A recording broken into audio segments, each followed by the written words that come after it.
Yeah, Lynn Marie, 1 and 2. Tell me more about Lynn Marie. Well, I briefly met this young woman named Lynn Marie, and she was not a friend. I didn't go out with her. I just briefly met her, but I thought she had a cool name. So I Oh, used her name in two songs, and that's the extent of that story. But you mentioned to me that you had a friend named Lynn who passed away, and I heard years later that this woman whose name I borrowed also passed away quite young from cancer. So wow, that I is. just thought I'd share that. I know. I appreciate that. This is Nicholas Tanek. Uh, Art for all and all for art, like Dan Tracy, the television personality, says. Oh, I am here with Kurt Ralske from who's an artist, who's a professor, and also the basically is or the creator of Ultra Vivid Scene, which is a band that I absolutely loved and was obsessed with right when they came out. It was in the 90s. They're on 4AD label. They put out 3 albums. And ladies and gentlemen, Kurt Ralske, how you doing? Hey, thanks for having me, Nicholas. It's always nice to make new kinky friends. So, Oh, thank you. Thank you. So, all right. So we'll just take it easy. What have you been doing lately? what have I been doing? Well, What goes on, as Lou Reed would say. I suppose one sticks around on the planet for a lot of years. That stuff happens, and currently I teach at Tufts University in Boston. I'm professor of the practice in digital media, and I'm department chair of media arts. So I've been an academic for about 15 years now, um, and I'm involved in visual art, and I'm involved in improvised music. I no longer play pop music or write pop music, but I am active as an improvising musician. I love that because my band in Keflitz, we didn't have we just improvised. We did a lot of drugs and we're like, oh, this is gonna be fun. We thought we were gonna be the next Ween or something, you know.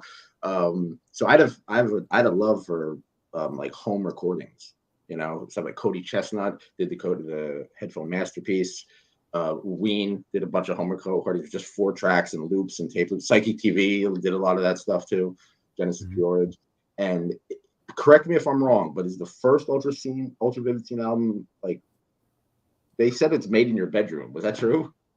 No, that's not true. It was made in somebody's studio apartment. It wasn't my apartment, Oh, but it's my understanding that recording at home is really become the norm. I mean, oh Billie yes. Eilish or whatever, that's a bedroom record, and it's huge. People have figured out how to mix recordings like that so that they don't really sound like they were done in somebody's bedroom anymore. Uh, yeah. Yeah, definitely. I mean, you could tell when I listen to it. I mean, of course, I like the finished product of the sound and everything, the emotion that comes with it, the atmosphere it creates, and everything like that. But as someone who really loves this is the path to creativity, so to speak. I want to figure out how you did it. I want to figure out like what you used and and because I know there had to be loops and like tape loops, right? Like because you were like playing everything and layering stuff on top of each other, weren't you? Yeah, the first two records I played everything. The third one had a rhythm section, but Yeah. yeah, I was using not tape loops, but like a primitive sampler. Yes, I mean that's all we had back in the 80s. Uh, we had to generate the electricity ourselves back in those days. No, I'm joking. Um, No, it's it true. was I kind mean, of like metaphorically. standard production tools of late 80s. I don't remember doing a ton of sampling, but actually I remember flying in one or two loops on the first record. But certainly, drum machine. Uh, Not very much MIDI. I think everything was played live. Um, but certainly the second record, there was there was a lot of sampling and there was a lot of MIDI stuff, MIDI tracks for all that Yeah. I stuff. think when I because I was really getting into like the acid house culture and sampling like Manchester scene and stuff like that. And I Mhm. remember this when you came out with Kind of a Drag, which is a B-side special one. Mhm. That was kind of Yeah, that was me getting to know the Akai Nico Nord Science is Wiki. my friend. Oh, I love Nico. Nico loves the Depeche Mode. She I is knew. there's been songs written about this woman. She's the regular on our Sunday service show. Nico Noir the Magnificent. She is a dominatrix in Texas, and she wants to know what are his influences and what was the ultimate goal of your sound. That's a great question. I was heavily influenced by the Jesus and Mary Chain when I saw them live in 1985. And just the idea that you could have something that was very, very poppy, very simple melodies, very simple chords, but somehow really radical in the presentation, just this kind of wall of noise with this very simple pop song sort of shining through it. That was a huge moment to experience that music. And it really inspired me to work with simple pop songs, because before that I was working with more complicated sorts of music. I'd been trying to play jazz or try to play prog rock or something. And Jesus and Mary Chain taught me, wow, all it needs is a good attitude, really, a good attitude. And pop music doesn't have to be dumb, that it can be really challenging and really radical. And what was the ultimate goal? This is such a great question. I wanted something that sounded, that the sound itself could carry a meaning, and that, uh, that the words and melodies were important, but that there was additional meaning coming from all the sounds that were used. Um, yeah, at times I was shooting for imitating various artists that I admired or whatever, but I was trying to make something that was very introspective and sensitive and gentle, because that's what my personality is like, really. I totally understand it. But I also think that what was cool what you did was you took those influences and you really made it your own as well. You could tell the influences, right? You could tell the Jesus Mary Chain influences. You could tell even like the late 80s. It's almost there's a synth pop kind of style to it, even though it's a lot of it's guitar driven, you know. Um, but still there's that, it kind of fell into that kind of music. And so it created something your own, because it was like, I don't want to say metallic because there's not metal music, but like it had, certain kind of almost industrial quality, not like industrial music like Ministry, but like the racket of the drums and stuff like that, and the noise, but it also, in my opinion, the way I look at it is cinematically, like when I listen to it cinematically, it reminds me of like nights in New York City. And I romance New York City all the time, especially at night and the scene. One of the things that drew me into it growing up, and here we'll just get into it. Um, oh, oh yeah, oh thank you. I feel that OG Dinosaur Jr. Yeah, Dinosaur Jr. But yeah, Dinosaur Jr. is great. I love Dinosaur Jr. My Blood Valentine, and like what Jay Mascis and Kevin Shields are like really good friends. Mhm. Great I was, guitars. when I lived in London in 1986, 87, 88, Kevin Shields was one of my best friends. And we were both squatters in North London. And I used to go hang out with those folks. I have of course I love Loveless, but I love the B sides as well from the Isn't Anything, uh, Mhm. Loveless era, stuff like that. Even this is Strawberry and Wine stuff. I love that. I love the new stuff too, of course. But like B sides like Slow or that Wire cover, which I was actually playing when you came. Yeah, I'm a huge fan. I'm a huge fan. So I definitely want to talk about 4AD and stuff like that. But let's just get this out of the way. Um, BDSM has a lot of themes in some of the ultra scene songs. So, first of all, how do you feel that every once in a while one of your songs are played in BDSM dungeons? Okay, I know nothing about this. I'm not. If I want people to be happy, and if that's what makes them happy in the Yeah. dungeon, then I'm happy for them. I will say, really directly and upfront, that for me, it was really just it was metaphors that were interesting to a young Of person. course. And what was the stuff a metaphor for? Well, there's two ways of reading this stuff. One is that it's just a way of exaggerating the power dynamics that exist in any relationship, right? So the metaphor of sexual violence is just a metaphor for the kind of traumatic potential of any relationship. So that's what the kind of stuff I was working with and trying to wrestle through. The other metaphor of these, sexually violent images was it's actually I don't really like to talk about this stuff, but it is it's a metaphor that has a tradition of use in spiritual texts. This idea of being freed from earthly bonds, and the sense that mystical experience could have a violent quality to it. So I was sort of inspired by those ideas, and that's what I was wrestling with. This was not these lyrics of these songs were. It was persona, it was posture. It was not like I was Oh, of course. doing this stuff or that this was a confessional or autobiographical. So, Yeah, um, I understand that. How were they received though? When you come out, I remember there were articles like in NME and stuff like in Sounds magazine and NME magazine. It's like, oh, this is Ultra Scene is like it's the new kinky pop or whatever like that. Because it wasn't back then. It wasn't the internet where you could just hear any kind of song you want. You really have to look for. You had to go to a record store and look and find something cool and spend money on it or steal it. Don't steal. But you know what I mean. yeah, So those are yeah. received by not only critics but the how are those elements perceived from like people and other artists. Well, I'll be honest. I was surprised at how either people didn't catch it or weren't comfortable commenting on it. I remember any number of interviews where it just never came up.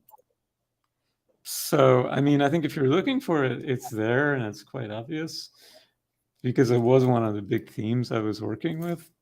But I don't know. I don't know what to say.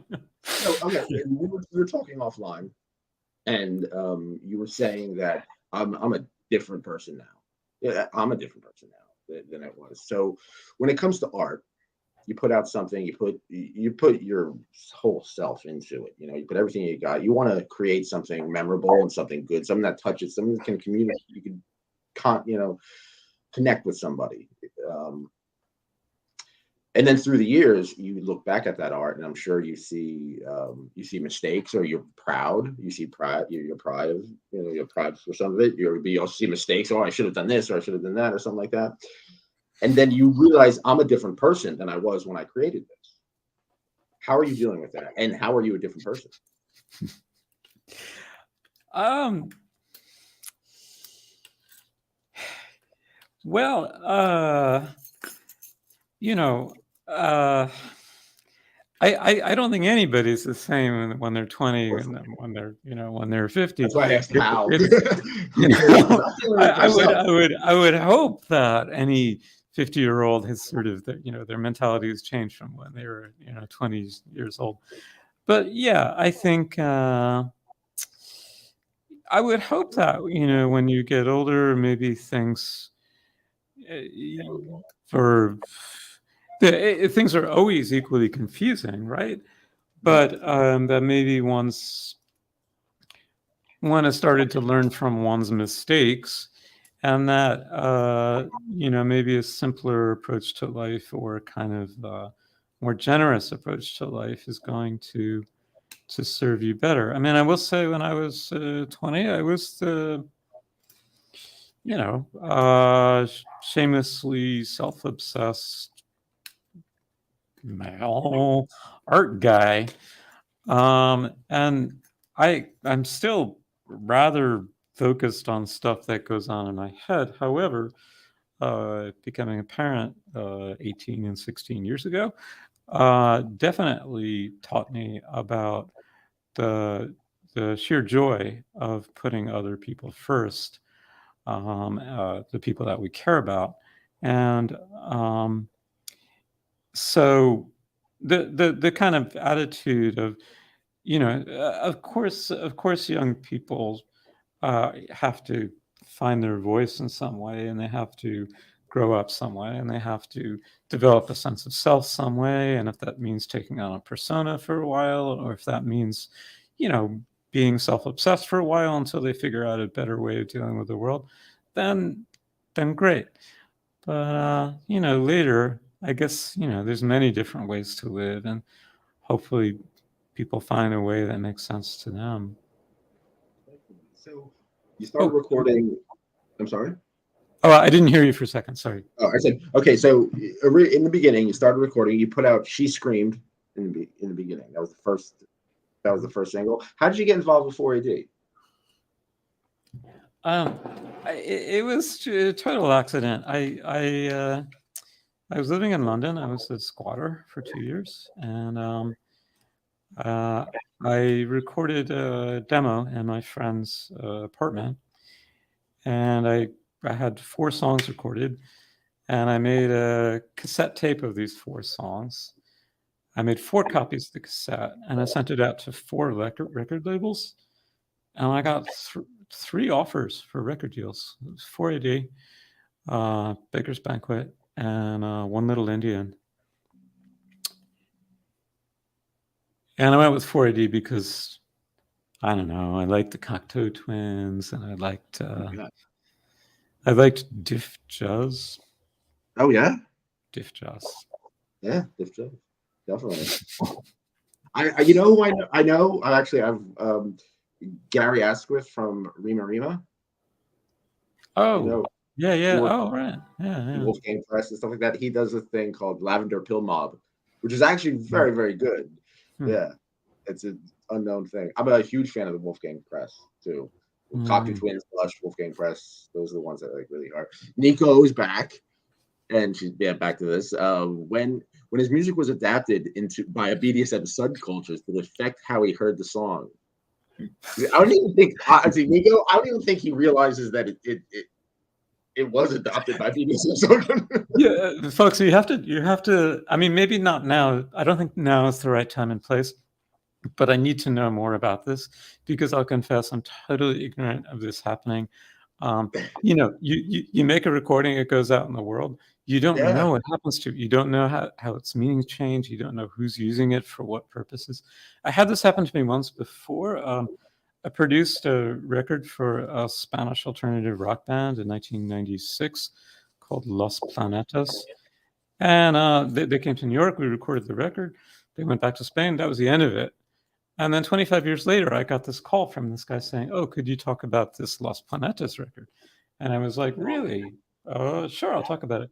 At the end of the interview, he tells me he realizes that I don't know, but it turns out that this record was huge and never got any royalties. And he said, "Oh, this was like our Nirvana Nevermind in Spain." Wow! And I just had no idea. I was talking to Nick Fury, from Momus.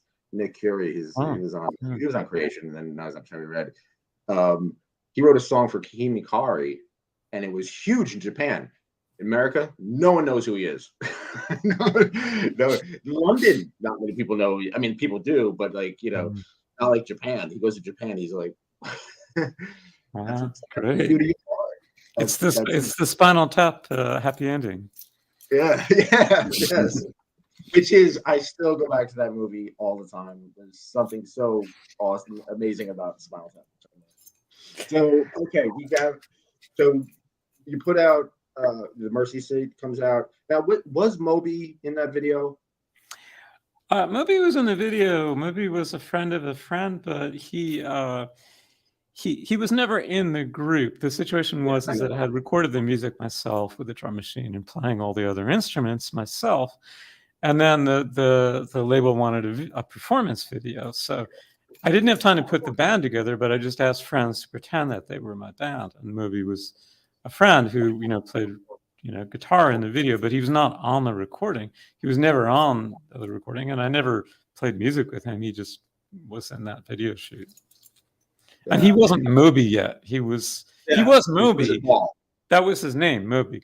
But he wasn't, he hadn't been released. I remember in New York going to NASA, and Moby was just hanging out there all the time. This is right before Go came out, right? And New York City in the 90s was a different place than it is now. Definitely. So Joy comes out. I thought you were going to tell me some sort of crazy Moby story, but no. He just one night. You want to hear a crazy Moby story? One night, I think he sobered up. No one else in the party was, and he just like made the song Go, and he just the sample. He goes Go, that's the name of the song. But he was just kind of figuring out how to do it, messing around with it. But he just kept on using the word go, like a little too much. But you're like really like go. All right, we're going. It's like,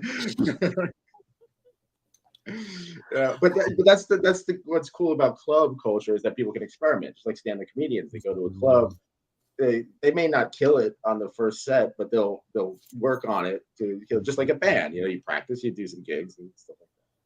So I saw you at Hoboken's at Maxwell's in Hoboken, New Jersey. Oh, cool. When we'll talk about that offline too. But yeah, you put on a great show, and it was around the time Joy came out.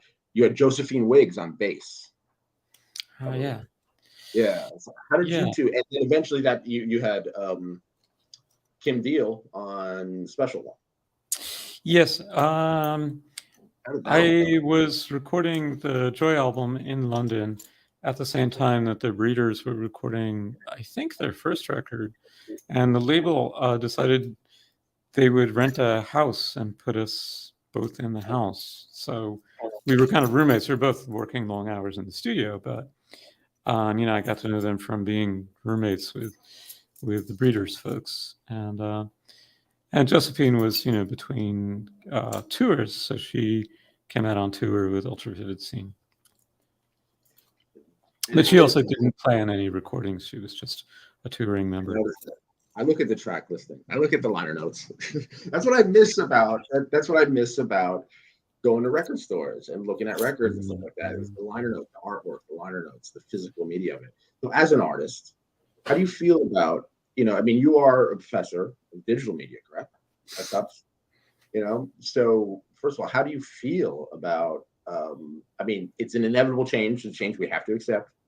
So are you embracing it, and how are you embracing it, and how can other artists embrace it?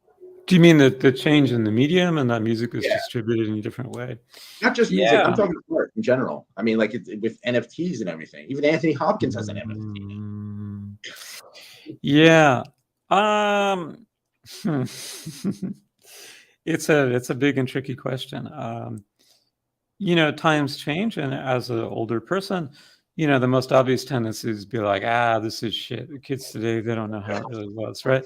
But the fact is, I'm lucky enough at my job that I'm working with younger people, 18 to 22-year-olds all the time. And they've really kind of been very helpful for me to understand what's really going on for them, because what's going on for them is entirely different from what's going on for me in 2022. So it's very easy to sort of pass judgment and say like, oh, it was so much cooler. We released vinyl, bands got paid, unlike Spotify, who doesn't pay people, that sort of stuff. But on the other hand, the world to every 18-year-old, the world is new, and they're trying to figure out the world, and they're finding meaning in it in new and interesting ways. So, it's kind of crazy to me to think that for an 18-year-old, like, Instagram could be really, really cool or something like this. Or, but I have to hold out the possibility that these folks are finding stuff that to them is as exciting as Jesus and Mary Chain was to me back in 1985. Who knows? It definitely was, because I remember that feeling, of hearing like the Jesus and Mary Chain, or or My Bloody Valentine for the first time. You're like, what is this? This is like, not only does it sound cool, but it first of all, it's gonna upset my parents, but it's gonna upset other people. And I want to hang out with the people who like it, because it like, I don't know, it just made the whole thing. So as an artist, okay, you come out, take us through the process of putting an art project together, because you've done work at galleries. I researched something. You did something with James Franco. So tell us about the process of putting together some kind of an art project. Yeah, and it could be any medium you want to talk about. I mean, it's different for everybody. For me, a lot of the work I was doing was, I don't know if it's interesting, but a lot of the stuff I was doing was based on programming. So I taught myself how to program for audio stuff and for visual stuff. And so a lot of what I was doing for a while was working with like a movie as a data set, and then programming to do interesting things with this data to bring out things out of the movie that weren't necessarily visible anyway. So for example, 5 years ago, I did an exhibition based on movies by Jean-Luc Godard. So it's like watching tons of his movies and then just doing stuff to the data of his movies. And then the format that takes might be videos that are displayed in a gallery, or still images that are framed and displayed in a gallery. What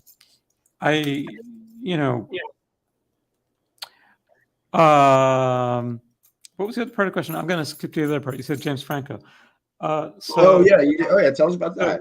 So in the year 2010 through 2012, I was teaching full time at Rhode Island School of Design, which is a very good art school in Rhode Island. And first day of class there in the first year master's students thesis group, which I'm teaching. We go around the room and everybody's introducing themselves. And this kid is like, hi, I'm James. I'm interested in working in video. And it's James Franco, who's doing a degree, an MFA at RISD in digital media. And he was in 2 of my classes. And he was really interested in how to run. And it was very awkward because I think he was sort of maybe at the pinnacle of his fame, not the pinnacle of his infamy, of his notoriety. That came more recently.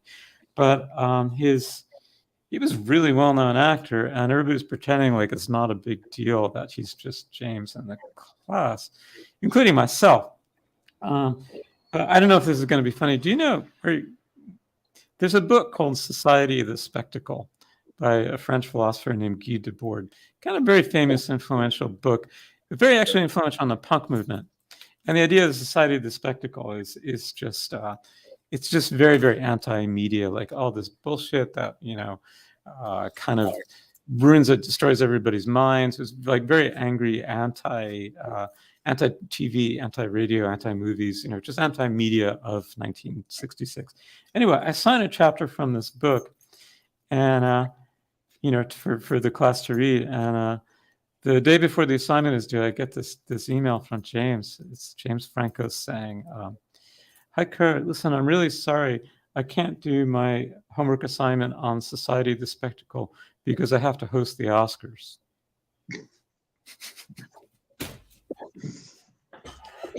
Yeah, I mean, okay, so I'll explain the joke. The reason why it's so funny because it's super anti-media, and here's this guy, who is very much a part of hosting the Oscars. Yeah, he did host the Oscars. It was terrible. He was terrible, by the way. Yeah, that was not a good episode, a good show. Yeah. Actually, the Oscars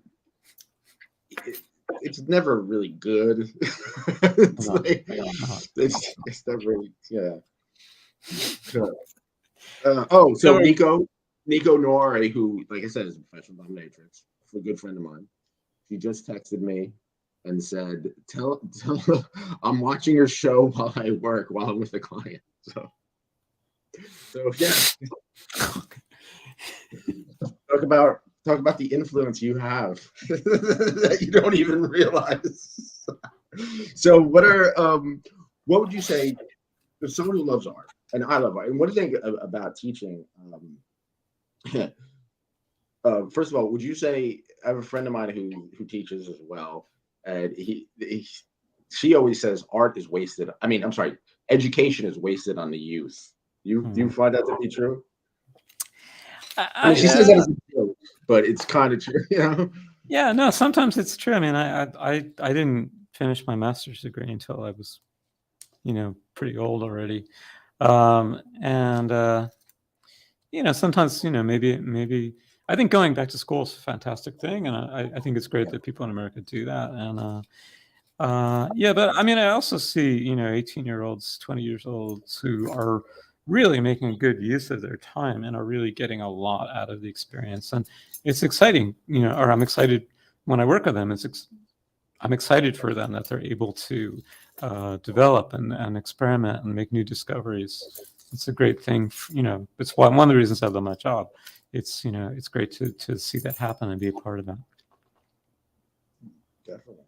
Now, I've been told, I'm not 100% confirmed on this quote, but Pablo Picasso, says all art is fraud. It's really funny you say that because I teach a course that's based on a similar quote by Picasso where he said, art is a lie, the lie that reveals the truth. Okay. So one of the things we talk about in this class is like, how can a lie reveal the truth? I think pop music is actually a good example of this. Is pop music genuine, authentic, true? No, it's like fantasy space, right? Mm-hmm. But somehow by really entering into, maybe this connects with your sort of more kinky interests too, but by entering into fantasy, somehow it flips and like there's this authenticity that comes out of that. One of the ways, okay, so how can, if art is a lie, how is it possible for a lie to reveal the truth? Well, one possibility is I use a metaphor of somebody making a sculpture. If you have a unformed block of stone and you want it to look like Michelangelo's David, well, you just take away everything that doesn't look like David, right? Mm-hmm. So it's the same. So the metaphor is the David part is the truth, and all the stuff that you're taking away are all the lies. So by making lies an art, we're not pointing directly at the truth, but we're slowly outlining the shape of what the truth might be. Something like that. Oh, definitely. What do you think? How about art in the metaverse, like with NFTs, and how do you? What's your opinion on that? Yeah, I mean, I think NFTs are really interesting. Obviously, the market has crashed, and I don't advise anybody to put money into it. I'm actually a little bit interested in NFTs, but I'm more interested in the blockchain. I think the blockchain is potentially very interesting. In theory, the blockchain is something that we can trust in a way that there's very few things that we can trust as much of that. The way the blockchain is designed is that it's impossible to make a new record without validating the authenticity of every other old record. So you can't just go back and fake something in the blockchain. That's the way it's designed. And hey, there's very few things that people trust these days. We don't trust the media. We don't trust photographs. We don't trust our politicians, and we probably shouldn't. But hey, the blockchain might be the last thing standing. Does that mean that Bitcoin is makes sense? No. Does it mean that NFTs make sense? No. But just the blockchain itself. Okay, and all right. So you make Joy, Kim Deal, the special one. Yes. It's getting kind of more play. What was the how did you get involved with Kim Deal? Was it just through 4AD? Was it because It was the situation where we were sharing this house while we were both recording our albums. So oh, I so met her yeah. then, and Oh that yeah. was actually when, and she was in the middle of recording. I think Paul? Reader's Last Splash when she came and did the recording on my record. So, but that was with that. Would you? That's a song you wrote, though. Yes, yes, Yes, it's a song. Yeah, it's a song you wrote, and yeah. you also. So Josephine Wiggs, and then eventually, even Matthew Sweet got involved with Rev. Correct? Yeah, he was a friend of this guy who was working with Fred Moore, who produced 2 of the tracks, and he played bass on one track. Yeah, Now, out on of 2 all tracks. the albums, you have 3 official LPs, right? Mhm. You had Ultravincine, Joy, and Rev. I wrote 3 books, and so I look at the number, the artistic significance of 3 and everything like that. But looking back, out of those 3 albums, which personally I love all of them, I seriously do. Great. Do you have a personal favorite out of those? Yeah, I do. I like the last one probably. Um, my ranking is the third one, Rev, the first one, and then the second one. For me, the second one turned out different than I thought it was going to. There was a producer who had a lot of input, and he did a good job for what he was trying to do, but I never wanted to make an album that was that pop.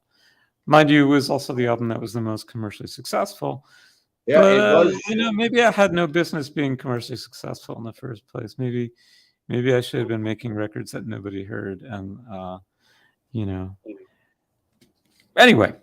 No, I think you brought a lot of joy when I wrote, and I never I don't think I sent you the link for this, but when I wrote my first book, The Coolest Way to Kill Yourself, I didn't do it for money. I just like did it for artistic purposes, and people really dug it, and which I'm very grateful and thankful for.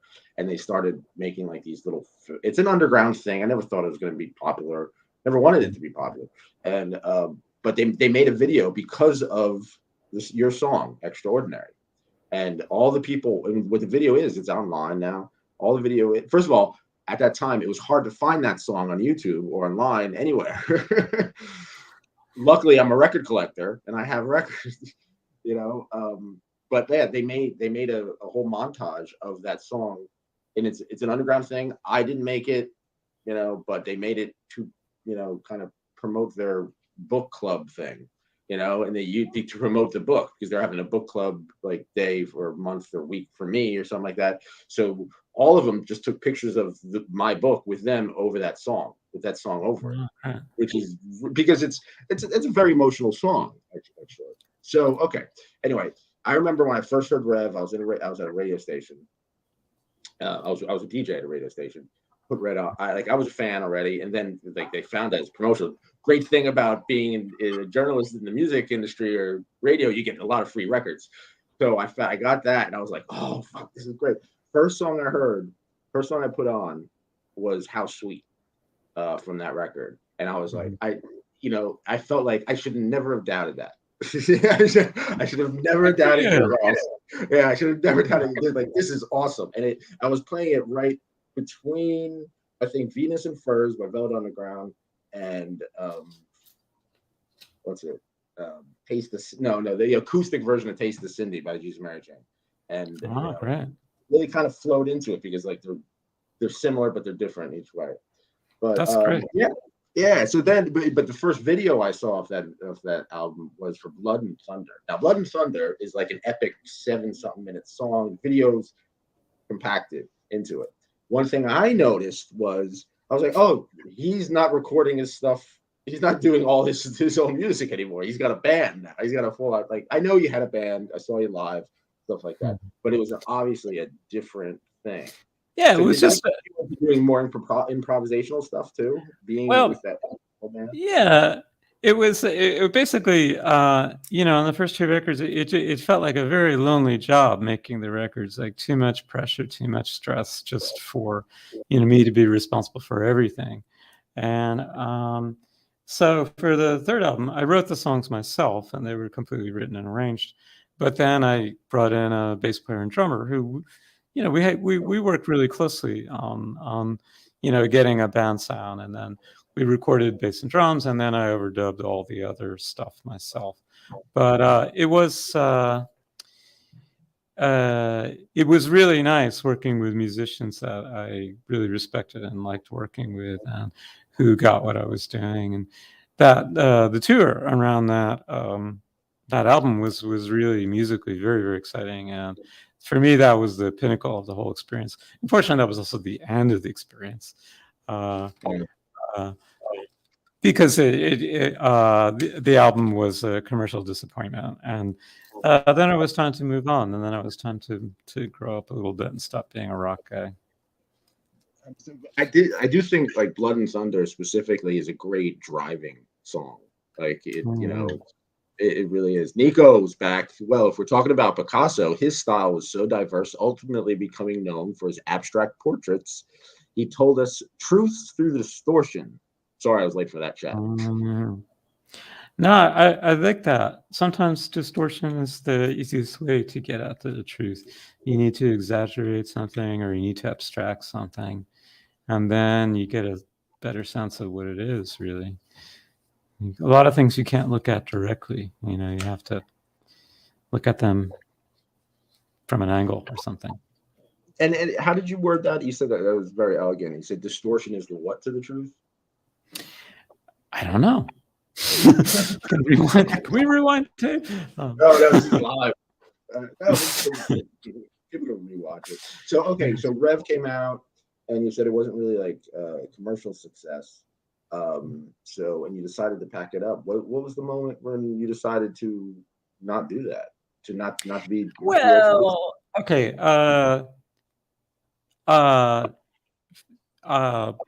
There was the financial reality that 480 couldn't continue. The way the record deal was structured, that because it was 480 never actually lost money on me, but there was, because they were working with other companies' money. It was Sony Music at the time was actually funding everything, but based on the amount that the record didn't lose money, but it didn't earn enough for the deal to make sense to continue. So that was over. And then I just had this, moment where it's like, okay, do I really want to continue to try and make commercial music?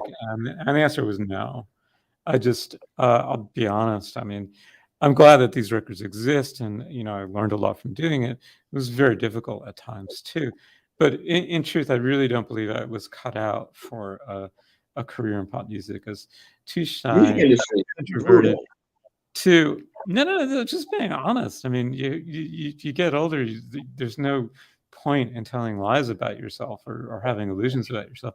I really wasn't. I had no understanding of the music industry. I was like making mistakes the entire time because I didn't understand the basics, the basic premise of how somebody should run a music career.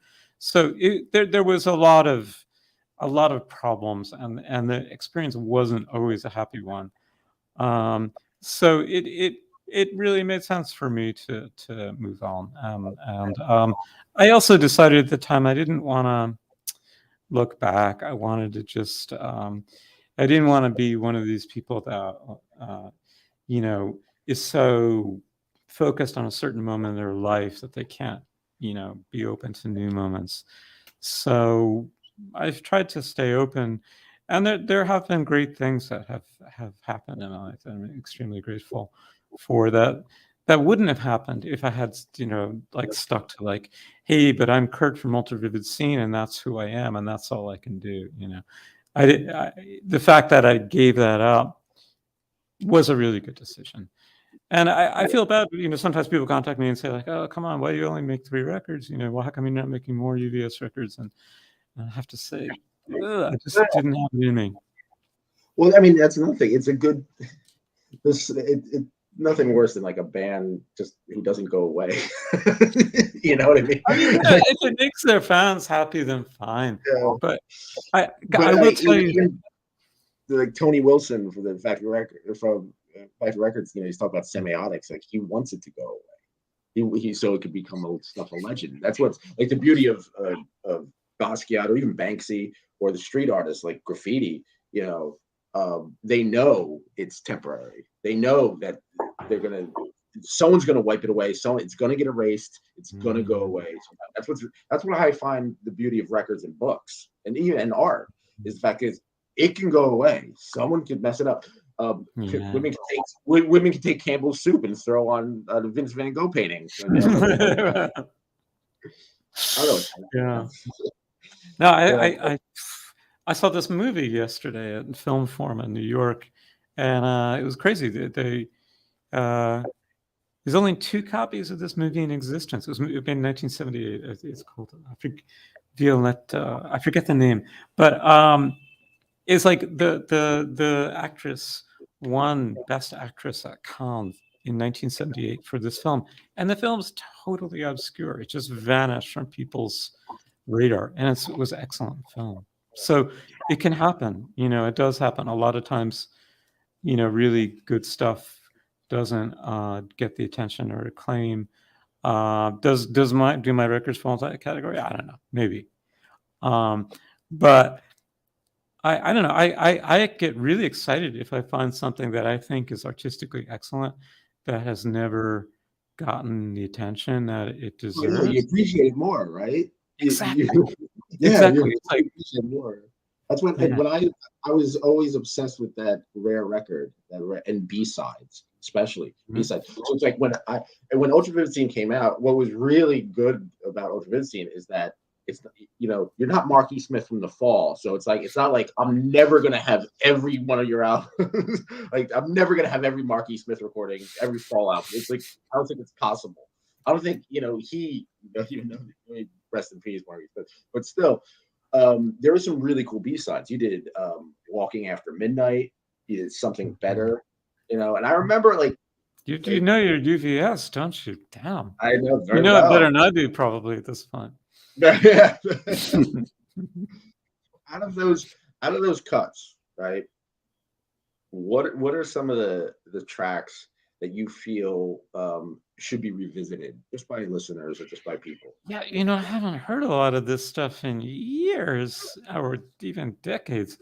But I remember around the time of the Joy album, there was a B-side to a remix of a song called Lightning that I remember just going really heavy, heavy, heavy Oh yeah, the experimental. BP and the beats per minute, 45 Yeah, beats per yeah, minute. because I was so frustrated with how poppy the album came out that I really just wanted to do something that was just as radically weird as possible.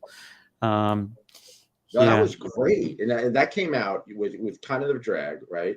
And that came out Mhm. during I was doing tons of ecstasy during the time. I was Yeah, very I think part of I New York. think I was too, to be honest. I was really deep into the New York City rave scene and stuff like that. I was influenced heavily by the Manchester rave scene. Bands like Stone Roses, Happy Mondays, of course, all that stuff. And that's when electronic music and dance music and a lot of drug inspired vibes came out of that. And then when I heard that, I was like, oh my god, Ultra Vivid Scene is they know they're doing their version of it, so, which is all great. And Nico Nori is back, says I was too, and she's a huge fan of Depeche Mode. So I'm gonna ask this Depeche Mode, and keep in mind this is a dominatrix and she will hurt you. What's your opinion of Tiny Depeche Mode? I was a big fan back then, and yeah, I was a big fan of the album Violator when it came out. I thought it was a very, very clever album, really, really good songwriting and beautifully structured sounds. And yeah, um, yeah, I could say more, but I won't. Uh, Yeah. All right. yeah. So you decide to. So Rev comes out. Yeah, but Lightning is a great song. Lightning is a great song. So Rev comes out. You decide to pack it in. And so, how did you get involved with becoming? How did you get going back to school and becoming it and getting involved? Well, I don't know. For a number of years, I was after the EVS Records, I was doing production. I was still hanging out in the studio, producing other artists. And are we still talking about Depeche Mode with the facts? No, she's just come back. Okay, okay. She can talk back. But love you, Nico. and then let's see.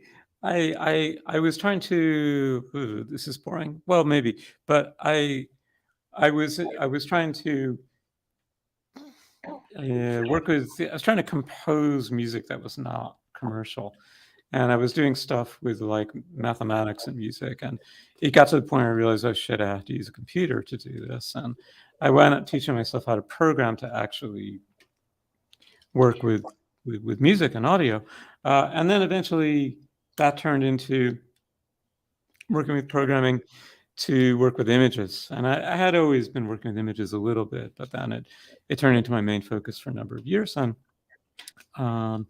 I wrote some software that I sold commercially for a while that did real-time video processing. And then I was also, I began to get serious about art and visual art and, figuring out how to make a statement in a gallery or museum context. So that was my focus for a number of years. And maybe we should like fast forward on the behind the music stuff. So eventually, yeah, I got a full-time teaching job, and I'm still active as a visual artist. And believe it or not, I'm still active as a musician.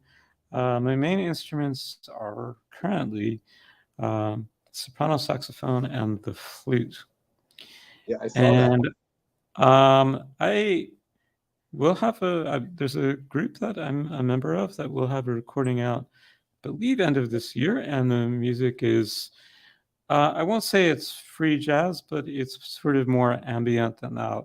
But it's collectively improvised music. It's going to be on this label, Innova, which is a label run by the American Composers Forum, which is a group for new contemporary composed and improvised music. And I also will say this. For years and years and years, I've told people there's no chance in hell that there will ever be another Ultra Vivid Scene record. But I have two daughters. One is 18, and she's just started college. My 16-year-old will be at college in 2 years. I'm sort of rethinking my involvement in music, and I'll just put it this way. The chances of there being another Ultra Vivid Scene record in the next 2 to 3 years are much higher than they've been for the last 20 years. Really? Wow. I assume since you have changed, it's been 20 years since the sound is going to be changed, obviously. I'm not making any promises. The only way that there will be another Ultra Vivid Scene record is if I do something that I really, really, really fucking believe in, and that I believe that it deserves to exist. And there's not going to be any consideration for the commercial prospects of the music or anything like that. It's just if I believe that this thing needs to exist, so I'm going to give it a shot. If it feels right, I'm going to do it. If it doesn't feel right, I'm going to do something else instead. If you did some covers, you did like Walking After Midnight. You did you did Something Better, stuff like that. So if let's say you have the means, the recording, the equipment, the studio, and you have some really cool people with you, what song would you a lot of bands when they, or a lot of artists when they kind of want to just kind of get back into the creating songs again, they'll try a cover just to kind of get them in the mood to create their own music. What would you do? What would that song be? I have been the last year or two. I have been recording a lot of old jazz songs and like bossa nova songs, just for my own amusement. But occasionally I hear a song and I think, oh, there should be a cover of that. I don't know. Me and my daughter like to sit around and play.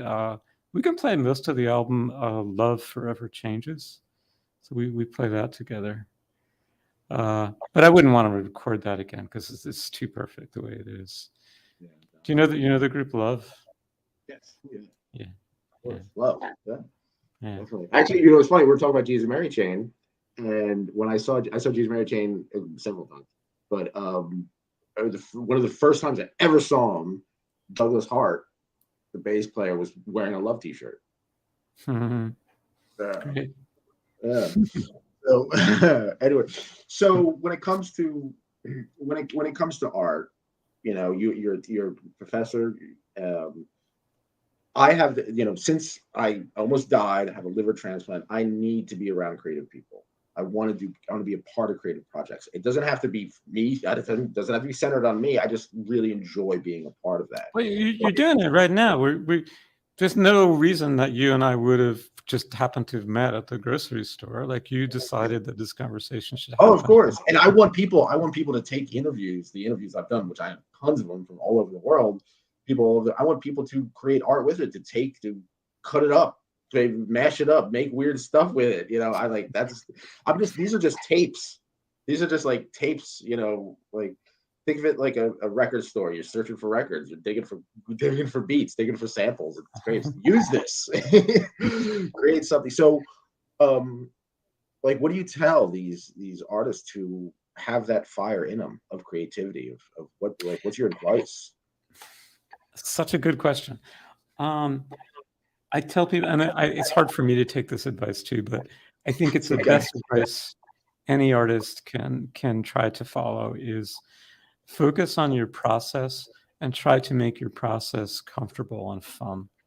Try and make your creative space a place where you feel good and comfortable, a place where you feel like it's possible to take risks, um, and um, try to remove the world, like push the world away from your creative space. It should be like a bubble.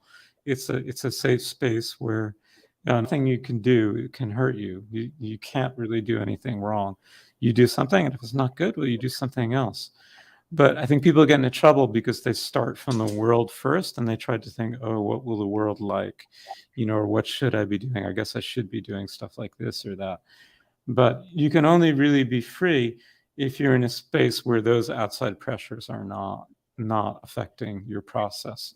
So keep your process free and comfy and fun. I think fun is really underestimated. It doesn't mean that your work has to be upbeat and happy and comedic or anything. It just means that the act of making it feels like this is not torture. I totally get that.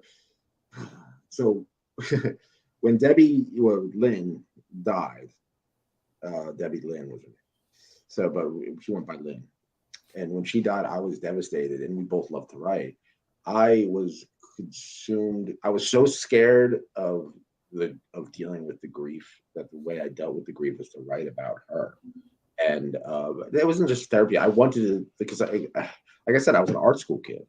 So it's like, oh, I could create something. I can create like something for her that she could be remembered by. That as brutal as it is, as brutally honest as it's filled with sex and drugs and endless amount of music references, it was something to create. And I felt like I was high when I was doing that. That whole process of doing it and that eagerness, it was like I was joking around with yes last night about it. Like the process, like a cross dresser to panties. It's just like you have to complete this sentence, you have to complete this paragraph, you have to complete this page, you have to, and then when it comes to the people who do the cover, the artwork, I didn't want to like buy a cover. I had people involved to draw the cover. I had people, it was the whole even this what I'm doing now, whole thing is experiment. The whole thing's experiment. I just wanted to have the fun and talk to interesting people. And then this happened. The more interesting people I talk to, the more interesting adventures I go on. So you know what I mean? And that I think is the beauty of art and creativity. Like the whole culture of art. And I don't find that in other aspects. So let's talk about improvisation. Improvisation. So you're playing. What do you love about improvisation, specifically as opposed to something like a structured song? Well, when it's really good, like the group I'm playing with currently, there's a sense that there's a type of collaboration that's really, really intimate and really when the whole group is improvising, it's the feeling that the music is a force more powerful than itself, and that no one person can claim responsibility for it because it's just arising naturally out of the group and the group's ability to understand each other. And yeah, I mean, I think improvisation is is crucial because in life, there's no way to compose your life in advance. You can't really live your life according to a script because you really don't know what life is going to bring you. So all you can do is improvise response to whatever life is whatever demands life is making on you at any given time. So it just feels like improvisation is more honest response to life than trying to compose one's life. Yeah. Yeah, no, I understand. It there's this feeling like there's this high when you're being creative with somebody, right? And you both of you don't know what's going to happen.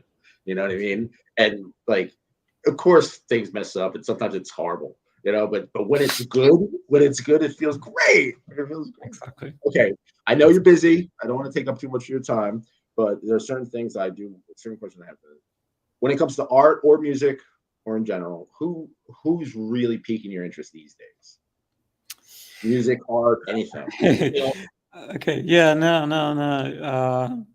I mean, my all-time favorite greatest artists in if we're talking about like commercial music, I really, really, really do think the first Velvet Underground album is an amazing piece of work. I really, really like Love Forever Changes. I really like Jimi Hendrix. I really like this Japanese band whose name I can't pronounce. Rallies de Nunde. There was an article in the New York Times about them about a week ago. But honestly, my all-time artistic heroes are not from the world of commercial music. John Coltrane and the purity of his massive achievement. Franz Kafka, I think Kafka's achievement is. I appreciate it in a way that I think not many people do. But I've just recently, the things that get me super excited, I've been obsessed with Japanese movies of the 1960s and 1970s. And maybe this will interest you. I discovered, let me give you the whole picture here. In the late 1960s, the Japanese film industry kind of crashed and burned because people were staying home and watching television. So they were like, okay, what do we do here? And the answer was, well, we have to give them something in the cinema that they can't get at home. So what's the answer? Softcore porn. Wow. So the studios all switched over to producing massive amounts of softcore porn. And they developed this system. The new studio system was like, okay, the budget is tiny. The budget is like $10,000. You got a week to shoot. We don't care what's in the script as long as there's a nude scene or a sex scene every 10 minutes. So that was the deal. I know So what you're check it out. Check it out. Yeah. There were people that wanted to make really crazy films that were able to do it because they got funding to make these softcore porn movies. So there's this weird genre of films that are like student activists, leftist, political, radical, almost terrorist films, but they're also softcore porn movies. And it's really freaking bizarre. I'll give you a recommendation. It's very bizarre. I have a DVD that studio sent me to promote. It was literally, I had to review a DVD of those trailers, just a collection of those trailers, and there's like 50 of them. There's like they have like crazy names like "Rape Me" or "Rape Me Again." The titles are insane. Titles are insane. Like really messed up stuff. Like my favorite is Festival. It's like, say it again. Hong Kong Rape Festival or something. Hong Kong Rape Festival. My favorite is the inflatable sex doll of the wastelands. Yeah. What? But there's a film I'm going to recommend. It's a little bit hard to find. If you send me an email, I can link you a copy of it. A film by a director named Wakamatsu. It's called Ecstasy of the Angels. And it's about a terrorist group, and they're plotting various terrorist attacks. But the entire dialogue takes place while people are having sex. It's the strangest freaking thing. I'd love to see that. That seems like a really interesting night at the movies. Anyway, so trying to understand these movies and trying to figure out why they made so many crazy movies in the 60s and 70s that's my current artistic obsession. Now, when it comes to art and film, let me ask you this: Solo. Say it again. Solo, 128 Days of Sodom. Have you 128 Days of Sodom. Pasolini is known as a poet. Okay, I like Pasolini. I actually haven't seen this film. I have a little bit of a Nico digs it. I haven't seen it. I haven't seen it. I've seen another film that has been compared. Two other films have been compared to it. One is this film called Sweet Movie by Sweet Movie. Yeah. Sweet Movie. You've seen it? Oh yeah. It's actually like two stories, two different stories. One of them has like really, really nasty shit in there. Oh God, it's disgusting. That's kind of where I can't go any further than that. Yeah. That's as far as I go. There's another movie that I'll mention. I can link. I have a copy of it. I can link to it. It's a Japanese film. One of these Japanese pink movies called "Woods Are Wet," and it's just got a nasty vibe to it. It's just nasty. Okay. You might think it's tame, but for me, I was like, I have to turn this off. It's too much. All right, rapid fire recommendations. They don't have to be kink related. They don't have to be underground pop music, indie rock related either. Right? Recommend a film. Recommend a film. Does it have to be the definition of who you are? Just be like, this is a good film. Totally, very, very difficult film to see. A 1983 film called City of Pirates by a director from Chile called Raul Ruiz. And this film has no pirates and there's no city in it, but it's City of Pirates. If you like David Lynch, this film is like David Lynch squared. David Lynch films are pretty weird. This film is way weirder than weird. If David Lynch makes you scratch your head, this film is just very, very, very, very out there. It's excellent. City of Pirates. City of Pirates, Raul Ruiz, 1983. I'm gonna check that. All right. Recommend a song. A song. I'm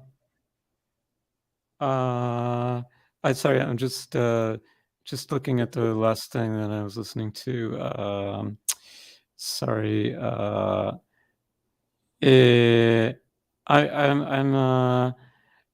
Give me 1 second there. What have I listened to recently? I'm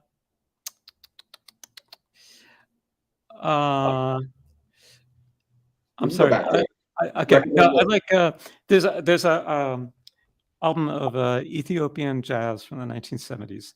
Yeah, Ethiopiques. It's called Number 4. It's like 20 volume set, but Number 4 is killer. It sounds like African detective Halloween jazz. It's really good. That's a great way to describe something. I really want to check that out, especially because it's October. It's Halloween time. It's African vampire music for sure. African vampire music. Valentine Mischief Night. Nico is going to be on our Mischief Night show. Kate and Genevieve. Genevieve's back, Nico. We have a monthly show where this is basically the premise of the show. The last Sunday of every month, I've been bad, and my punishment is to basically produce a show for dominatrixes to talk. That's my torture. which I gladly accept. I'm not so sure that sounds like torture. It sounds like you might even No, enjoy it's that really a little fun. bit, It's Nicholas. really fun. It's great. I absolutely love it. Shout out to Nico. Okay, so all right, recommend a show, a television show. It doesn't have to Television. be I don't really extremely watch TV. I don't really watch TV. Sorry. recommend art, any form, any medium, famous, non-famous, legendary. I recommend that Yeah. everybody sign up for DALL-E 2, DALLE 2. Do you know what it is? No, It's an please tell me. artificial intelligence image generator. The way it works is that you type in text and it tries to create an image that represents what you typed in. And everybody should use it because it's extraordinary and it's also a lot of fun. I will check that out. That's awesome. Okay. Recommend a meal, A meal. any kind of meal. I don't know. Purina llama chow is pretty good. You have to cook it the right way. You can't just eat it raw. Okay. Now, when because I started out as like a music journalist, so I was interviewing, like I interviewed Mike Allen from Wolfgang Press, Mhm. and Mickey from Lush. Oh, yeah. I did promotion for Pixies when Quiet Loud came out, and stuff like that. So I would always do this, and I haven't done this in a while, so please. But I'm really curious about how this turns out. So I'm going to say it's word association. I'm going to say a name of a group or a band or an artist, any artist. It doesn't have to be music, and you say the first thing that comes into your head. So there's no wrong answer. Okay. No wrong answer at all. First thing that comes to your head. Okay. All right. Velvet Underground. Genius. Jesus and Mary Chain. Cool guys. Yeah, they are. I have to admit, they're very cool. They are very cool. Okay, Joy Division. Sad Socks. My Bloody Valentine. My friends. New Order.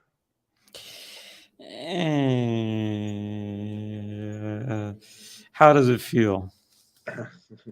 The Breeders. Super cool kids. Pixies. Quiet loud, a lot of shouting. Lush. Heartbreakers, all of them. Yeah, well, I used to hang out with them too. Sorry. Yeah, I can imagine. Yeah. All right, this Mortal Coil.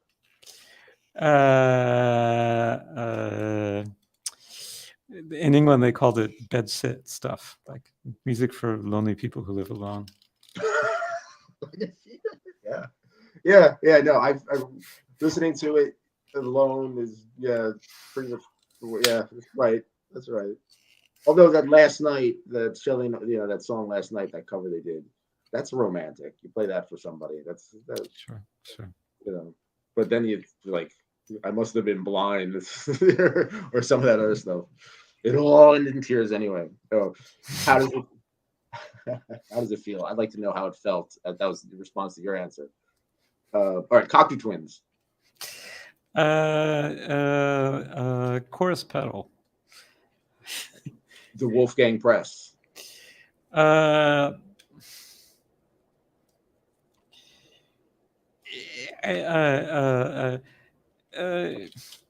wasn't a fan. I'm sorry. A little bit clunky. I like them, but what was that song? Kansas. That was a good song. Kansas. Yeah. Yeah. Oh, Nico just said, I watched Mulholland Drive 20 times in a row and took notes and filled a notebook trying to figure out what the fuck was going on. Okay, City of Pirates. I'll share a copy with you guys. It's very hard to find. I'll share a copy with you. Oh, definitely. Okay, so let's talk about that real quick. We were talking about before, as someone who loves music and art and stuff like that, finding like that B-side, finding the something better B-side, was something I had to search for in the US, right? I had to or the Walking After Midnight B-side, or the Kind of a Drag or something like that. Do you find that now, with the way art is, not just art, but music or anything like that, content, so to speak, you find the search is as good or as fun as it is back then? It's a different kind of search because I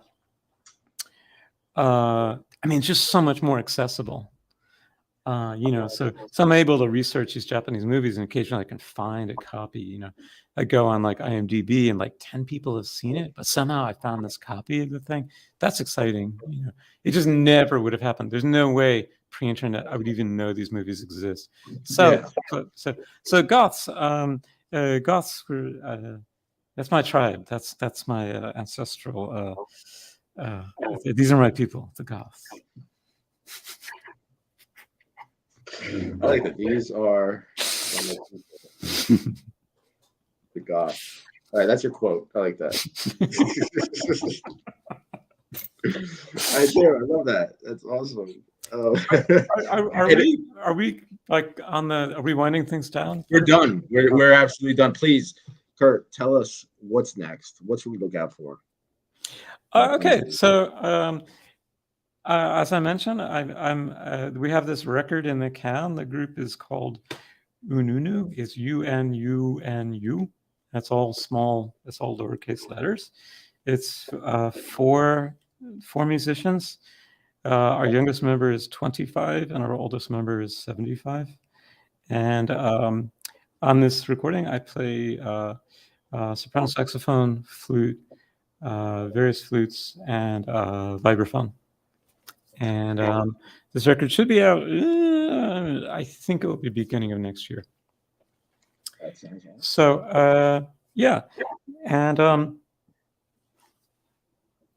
I just want to say thank you. It was a very nice conversation, and it's really nice to talk to someone who knows these recordings. So I mean, Nicholas, really, I think you know the recordings better than I do. I do a lot of them. I love music. I really do. All kinds. I have a huge record collection, and when music hits me, I like my thing is I want to talk to the creator of the art that is created, and I just did that, which is wonderful, which is great. And Nico Noiri sends her love, as she says. Thank you, Nico. Thank you. I'm very happy to have 2 new kinky friends. Oh yes, we are here for you. I mean, as long as you're okay dealing with somebody who's probably a lot less kinky than you are. No, it's awesome. You are a creative force. You are an inspiration. I guess creative is means you're kinky. Kinky and creative means the same thing, right? Without a doubt. Yeah, right. You like if it wasn't for the records you made, there was a lot of like stuff in the book that I wrote that it's part of the book. A lot of the sentiments, a lot of the style, and the atmosphere that your music has created. Like, not only was it an important part of my life, but I put that into the art that I made. You know what I mean? Which is beautiful, which I find is awesome. So I'm touched that happened. I'm grateful it happened, and I'm grateful we had this chat. I am extremely grateful. Kurt, stay on the line real quick. I got one more question to ask you offline. Okay. And yeah, please stay in touch. Okay. Everybody can check me out, yourkinkyfriends.com. Subscribe to the YouTube. We do this for love. We don't do it for money. And we're worldwide, which is great. Bye, Nico. Bye, everyone. Yeah. Take care. Remember, be cool, be kind, keep an open mind. Take care.